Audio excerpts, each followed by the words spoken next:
നല്ല മഴയാണ്, അതുകൊണ്ട് തന്നെ ഞാൻ വിളിച്ചു പറഞ്ഞിട്ടുണ്ട് സംഭവം ഇപ്പോൾ വരും.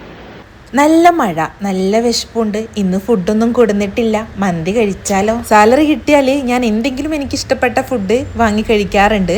അത് മിക്കവാറും മന്തി ആയിരിക്കും. എപ്പോഴും വിചാരിക്കും അടുത്ത മാസമെങ്കിലും വെറൈറ്റി ആയിട്ട് എന്തെങ്കിലും ഫുഡ് ട്രൈ ചെയ്യണം എന്നുള്ളത്. എപ്പോഴും ചെന്ന് പെടുക ഈ മന്തി മിക്ക തന്നെയാണ് കേട്ടോ. മന്തി റൈസിൽ ഈ മയോണൈസ് ഇട്ടിട്ട് കഴിക്കുമ്പോൾ കിട്ടുന്ന ആ ഒരു ഫീല്, എൻ്റെ പൊന്നോ, എനിക്ക് വേറൊരു ഫുഡിലും അത് കിട്ടില്ല കേട്ടോ. ഫസ്റ്റ് കഴിക്കുമ്പോൾ കിട്ടുന്ന ഒരു സാറ്റിസ്ഫിക്കേഷൻ ലെവൽ. മുന്നേക്ക് ഞാൻ എങ്ങനെയായിരുന്നു വെച്ചാൽ ഇഷ്ടപ്പെട്ട ഫുഡ് കുറേ ഉണ്ടാവും, പക്ഷെ അത് ആരെങ്കിലുമൊക്കെ വാങ്ങിത്തരുമെന്ന് വിചാരിച്ച് കാത്തിരുന്നൊരു കാലമൊക്കെ ഉണ്ടായിരുന്നു. പക്ഷെ ഇപ്പം ഞാൻ അങ്ങനെയല്ല. സാലറി കിട്ടിയാൽ ആദ്യം ഞാൻ ചെയ്യുന്നത് എനിക്ക് ഏറ്റവും ഇഷ്ടപ്പെട്ട ഫുഡ് കഴിക്കുക എന്നുള്ളതാണ്. അത് മിക്കവാറും മന്തിയാണ്, അത് വേറെ കാര്യം. പക്ഷേ അത് ഞാൻ എന്തായാലും ചെയ്തിരിക്കും. പിന്നെ അടുത്തത് എൻ്റെ കുട്ടികളെ സന്തോഷിപ്പിക്കുക എന്നുള്ളതാണ്. അവർക്കും ഞാൻ ഇഷ്ടമുള്ളത് വാങ്ങിക്കൊടുക്കും. ബാക്കിയുള്ളതുകൊണ്ടുള്ള സേവിങ്സൊക്കെ മതിയെന്ന് വിചാരിക്കുന്ന ഒരാളാണ് ഞാൻ. ലൈഫ് എക്സ്പീരിയൻസേ, അല്ലാണ്ട് എന്ത് പറയാനാ. അപ്പോൾ ബാക്കി വിശേഷങ്ങൾ നാളെ.